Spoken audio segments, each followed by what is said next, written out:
আপনারা যারা সংবাদকর্মী তারা জানতেন যে 5ই আগস্টের পর থেকে এই শব্দবদ্ধ আমার বক্তব্য যারা শুনেছেন তারা শুনে থাকবেন যে বিচার সংস্কার নির্বাচন এটা বাংলাদেশের প্রধান জাতীয় স্বার্থ, প্রধান কর্তব্য এবং আমাদের এই অন্তর্বর্তী সরকারের সামনেও এটাই তাদের রাজনৈতিক কর্তব্য দাঁড়িয়েছে, দায়িত্ব দাঁড়িয়েছে। সেটা বারবার আমরা বলে দৈনন্দিন দায়িত্ব তো এই সরকারের আছে, দেশের মানুষের নিরাপত্তা, অর্থনীতি ঠিক রাখা। কিন্তু যে অবস্থানের মধ্যে যে মানুষের আকাঙ্ক্ষা তৈরি হয়েছে সেখানে এই তিনটি বিষয়ে আমাদের নতুন যাত্রা অত্যন্ত অপরিহার্য। এবং এই তিন বিষয় ছাড়া আমরা আসলে আমাদের এই নতুন যাত্রার ন্যূনতম একটা জায়গায় যেতে পারবো। এখন এই যে ধরুন আমাদের 54 বছরের যে অভিজ্ঞতা, সেই অভিজ্ঞতার মধ্যে আমাদের যা কিছু অর্জন তা মানুষের অবদান, যাকে বলে যে in spite of the government, জনগণ এই দেশে নানা কিছু অর্জন করেছে। মানে কিন্তু সরকার, এই যে সরকারের যদি ভূমিকা দেখেন, সরকারের ভূমিকার ক্ষেত্রে আমরা তাদের এমন সব নেতিবাচক ভূমিকা দেখি যাতে করে মানুষের আকাঙ্ক্ষা, মানুষের যে সম্ভাবনা, এই সব কিছু কেবল সীমিত হয়েছে তার অংশ। এবং অনেক ক্ষেত্রে আমরা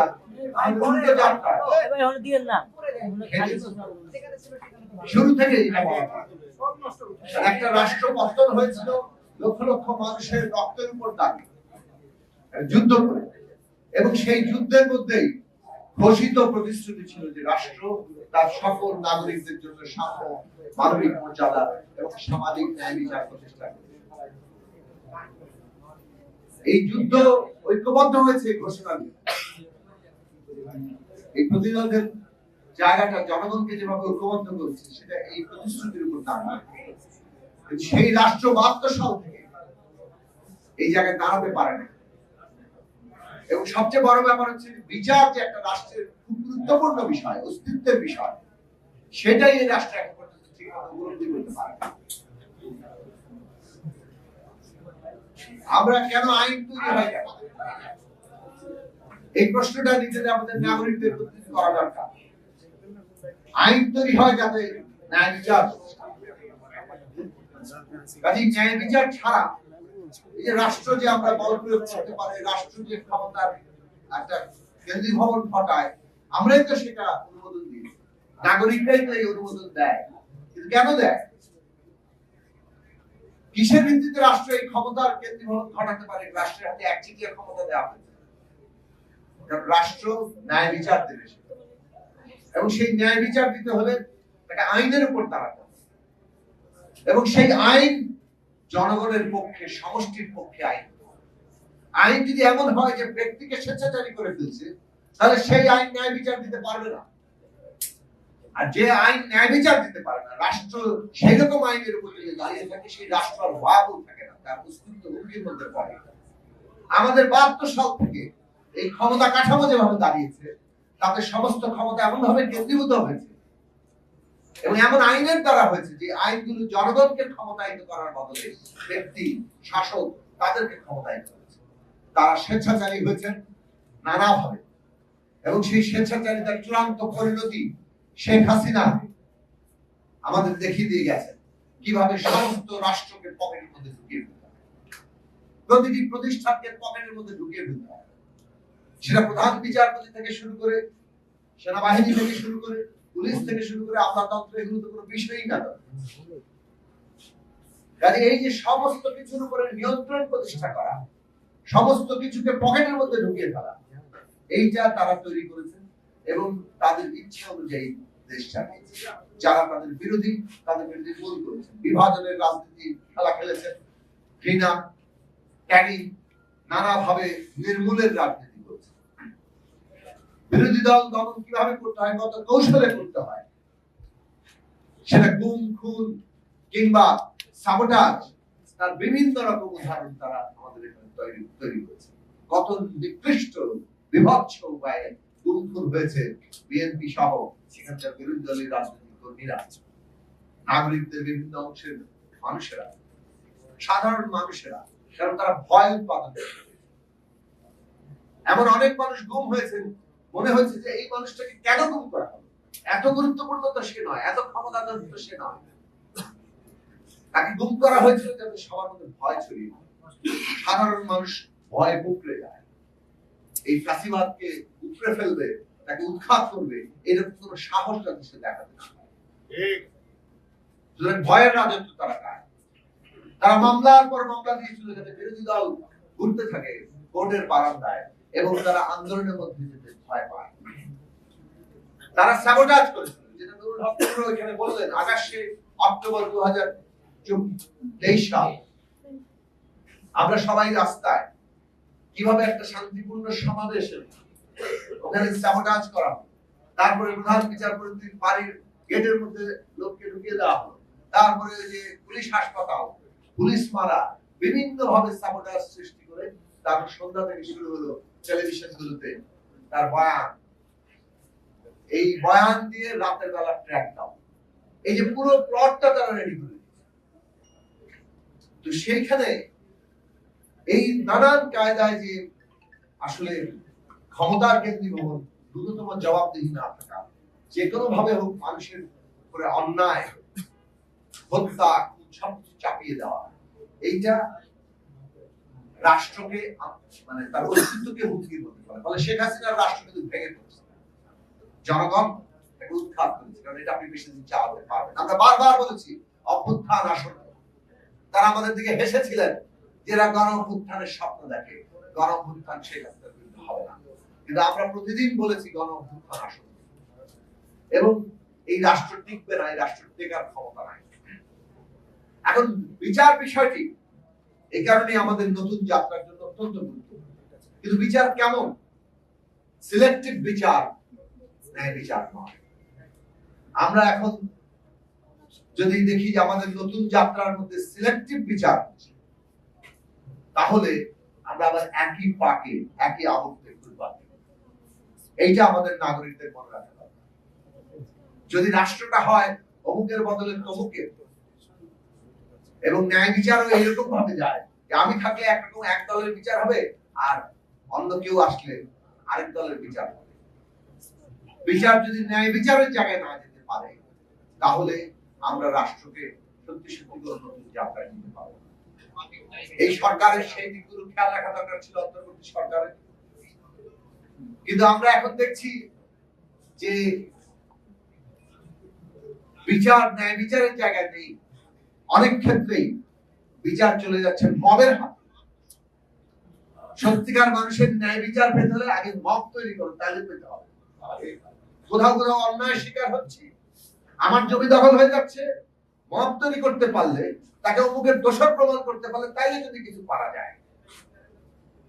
এইটা যদি হয় রাষ্ট্র, এই রাষ্ট্র তার নতুন যাত্রা তো দূরের কথা, আবারও বলি টিকে থাকার যে লক্ষ্যগুলো সেগুলো হারাতে বসেছে বলে আবার চিন্তা।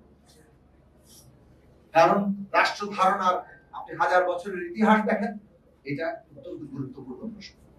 দ্বিতীয় প্রশ্ন হচ্ছে আমরা লড়াই করেছিলাম সংস্কারের জন্য, এবং এটা বাংলাদেশের ইতিহাসের অত্যন্ত গুরুত্বপূর্ণ বিষয়। বিএনপি বড় পার্টি, দেশে কয়েকবার ক্ষমতায় ছিল, এগুলো আমরা সবাই জানি। বিএনপির মতো রাজনৈতিক দল 18 সালের পরে এটা উপলব্ধি করেছে যে এই ক্ষমতা ব্যবস্থা থেকে, রাজনৈতিক ব্যবস্থা থেকে বিএনপির মতো দলকে পুরোপুরি ছুড়ে ফেলে দেওয়া, এটার মধ্যে আর কোনো জায়গা নেই, এই রাষ্ট্র এভাবে চলবে না। কাজেই তাদের 16 সালের ভিশনকে তারা 27 দফায় উত্তীর্ণ করেছে নতুন জায়গায়, যে রাষ্ট্রের আরো অনেক মৌলিক ক্ষত তৈরি হয়েছে সংস্কার, যে সংস্কার নিয়ে আমরা তুলনামূলক ভাবে আকারে ছোট দলগুলো অনেকদিন আমাদের প্রতিষ্ঠাকাল থেকে আমরা কাজ করছি, কিন্তু এটা তো তখনও জাতীয় প্রশ্ন হয়নি। একটা দাবি উত্থাপিত হলে জাতীয় প্রশ্নে পরিণত হওয়ার যে সময় লাগে, সেটা কেবল প্রচারণার বিষয় নয়, সেটা কেবল ব্যক্তি বিশেষের উপলব্ধির প্রশ্ন নয়, এটা বাস্তব প্রয়োজনীয়তাও তার সামনে আসে। 18 সালের নির্বাচনের পরে, 14 অভিজ্ঞতা এবং 18-এর পরে এটা আসলে একটা জাতীয় উপলব্ধিতে পরিণত হয়েছে। প্রয়োজনীয়তায় পরিণত হয়েছে যে বাংলাদেশকে যদি আবার এগোতে হয় তাহলে এই রাষ্ট্র ব্যবস্থা সংস্কার অভ্যুত্থান এই সংস্কারের আকাঙ্ক্ষাকে আরো গভীর করেছে। আমাদের ছাত্ররাও যারা এই আন্দোলনে অগ্রণী ভূমিকা ছিল তারাও এটা গ্রহণ করেছে। ফলে সব দিক থেকে আমাদের কাছে মনে হয়েছে যে একটা নতুন জাতীয় উপলব্ধি তৈরি হয়েছে।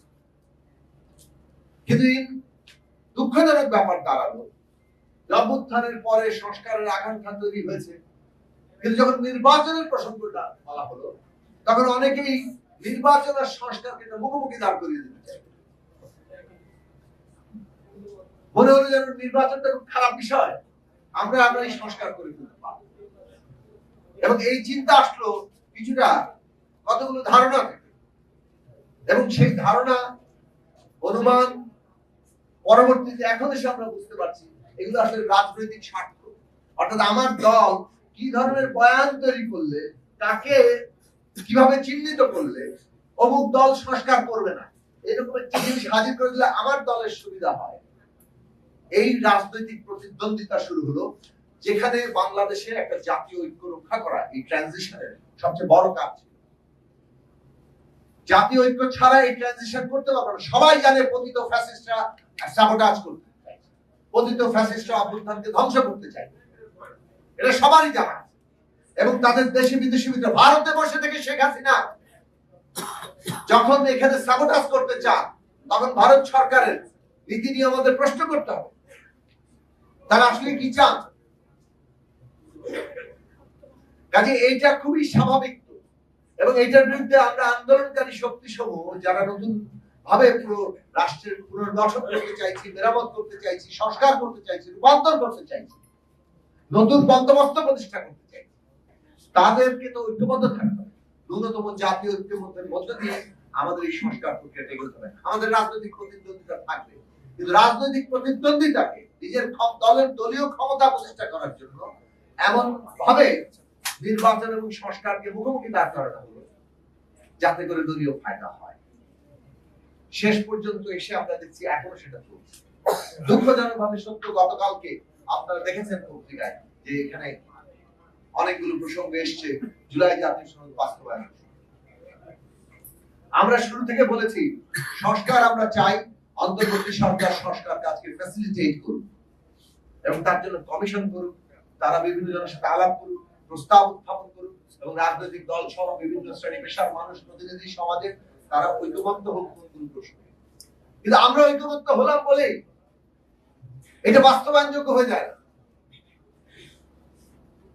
এটা জনগণের কাছে যেতে হবে।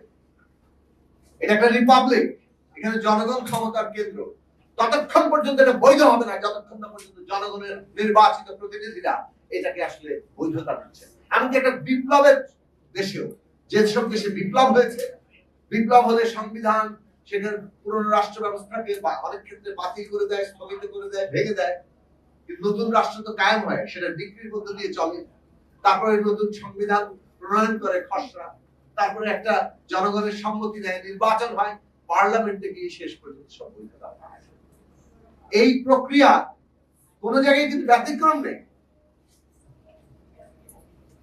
কাজে আমাদের কোন একটা গোষ্ঠী কিংবা একদল লোক কিংবা একটা আন্দোলনকারী শক্তি তারা অনেক কিছু ইনিশিয়েটিভ নিচ্ছে, কিন্তু জনগণের অনুমোদন ছাড়া শেষ পর্যন্ত কিন্তু এটা বৈধতা পায় না। ফলে সংস্কার দিয়ে শেষ পর্যন্ত জনগণের অনুমোদন লাগবে, সংবিধান বদলাতে হলে আমাদের একটা পার্লামেন্ট লাগবে, সেই কথাটা আমরা বারবার বলেছি। আমরা এটা বলেছিলাম যে হ্যাঁ, পার্লামেন্টে একটা কনস্টিটিউয়েন্ট পাওয়ার কিংবা এমন একটা ক্ষমতা অর্পণ করতে হবে যাতে করে এই সংস্কারগুলো জনগণের ইচ্ছার প্রকাশ হিসেবে হয়, এটা আবার কোর্ট এসে বাতিল করে না দিতে পারে। কাজে এটা সংশোধনের ঊর্ধ্বে। সংবিধান তো সংশোধন হয় প্রায় মাঝে মাঝে, সংবিধান সংশোধনের কাজ একটা, আর সংবিধান সংস্কার মৌলিকভাবে করা সেটা আরেকটা। সেইটুকু পার্থক্য আমরা তৈরি করার কথা বলেছিলাম যে সংসদকেই ক্ষমতা অর্পণ করবে।